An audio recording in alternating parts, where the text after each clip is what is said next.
cara, como que a projeção da população da China, tipo, diminuía pela metade, assim, ó, por 2/3 até o final do século.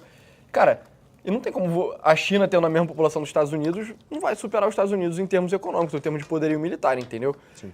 Tem várias outras coisas que a China é pior do que os Estados Unidos, então, em termos de passar, sabe? Eu sinto que muita gente não gosta dos Estados Unidos, Sim. e aí tem esse ressentimento e a galera fica um pouco pensando, tipo, ah, nossa, eu gostaria muito que qualquer um passasse os Estados Unidos, sabe?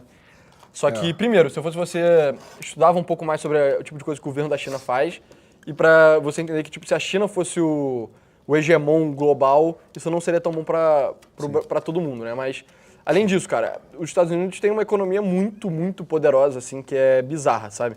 Então, a geografia deles é bizarra, a capacidade de inovação dos Estados Unidos é bizarra. Ah, mas a China tem o carro elétrico, sei lá o quê. BYD é melhor do que a Tesla. Tipo, cara, eu já, no meu trabalho antigo, eu já fiz coisa que envolvia indústria chinesa. E eu me lembro que a gente conversou com um cara que tinha sido diretor de uma empresa na China, e ele falou que, mano, o que a China faz é copiar. Ele rouba a propriedade intelectual, não tá nem aí, entendeu? Era um negócio de uma máquina bem específica lá para um processo industrial. E eles roubavam a tecnologia da máquina dos japoneses e dos alemães. Aham. Os japoneses e os alemães, eles chegavam a mandar as máquinas, tipo, toda trancada por dentro, entendeu? Para os engenheiros chineses não conseguirem abrir sem destruir a máquina, sabe?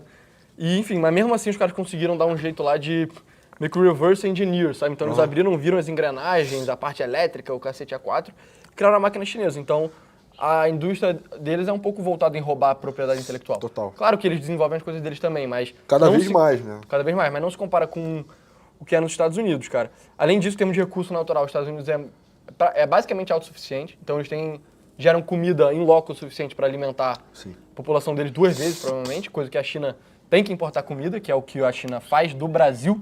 Então a soja, boa parte vai para a China. A China consome muito aço, a China não...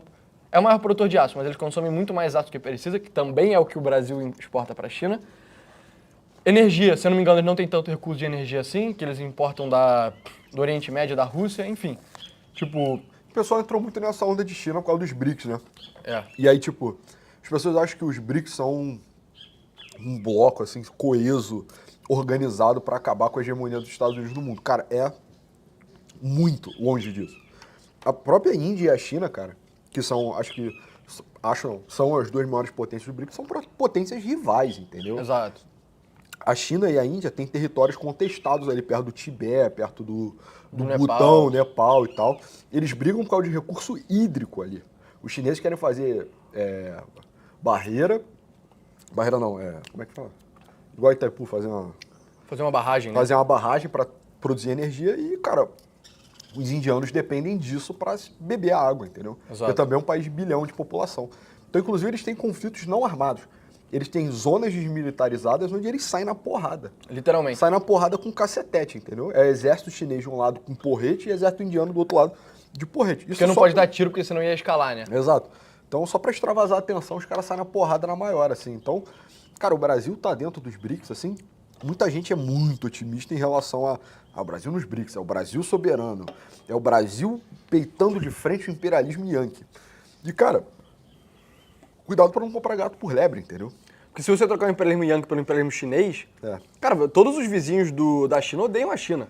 O Japão odeia a China, a Coreia do Sul odeia a China, Taiwan nem se fala, Filipinas odeia muito a China, o próprio Vietnã, que foi um país comunista ainda, enfim, ainda meio que né? Odeia a China, a Índia odeia a China, a Rússia tá bem com a China porque tem a relação econômica entre eles. Por necessidade até, né? Também. Exato. Agora, vê os vizinhos dos Estados Unidos. O México, a economia do México é 100% voltada para os Estados Unidos. Sim. O Canadá, por mais que tenha um bobão ou outro que fale, o nosso Trump ele é muito bobo, o Canadá ama os Estados Unidos. E os europeus amam os Estados Unidos, o Japão ama os Estados Unidos, sacou? Sim. Tipo... Os Estados Unidos tem os motivos também para o pessoal ser cético em relação a ele, mas a questão, cara, o Brasil tá melhor arvorado debaixo do braço dos Estados Unidos, entendeu? Isso é fato, porque não existe nem alternativa ainda. Tem um projeto de alternativa, que eu tenho as minhas dúvidas, assim, sou extremamente cético em relação a essa alternativa, porque assim, cara, nos BRICS agora só entra a ditadura, cara. Exato, você vê os países que estão no BRICS. A China é talvez uma das piores ditaduras do mundo. Tem a Arábia Saudita, que também é uma das piores ditaduras do mundo. O Irã, que é uma das piores ditaduras do mundo. E são 2 países rivais. Exato. A China, que é uma democracia a Índia, desculpa, que é uma democracia iliberal. Fora isso, tem o quê? A Venezuela entrou pro BRICS? Não, me lembro. pediu, entrou com pedido e tal. Mas enfim, cara, já tem mais do que argumento na mesa. Tipo assim, por que só entra a ditadura, cara, no BRICS, entendeu? É o bloco antidemocracia.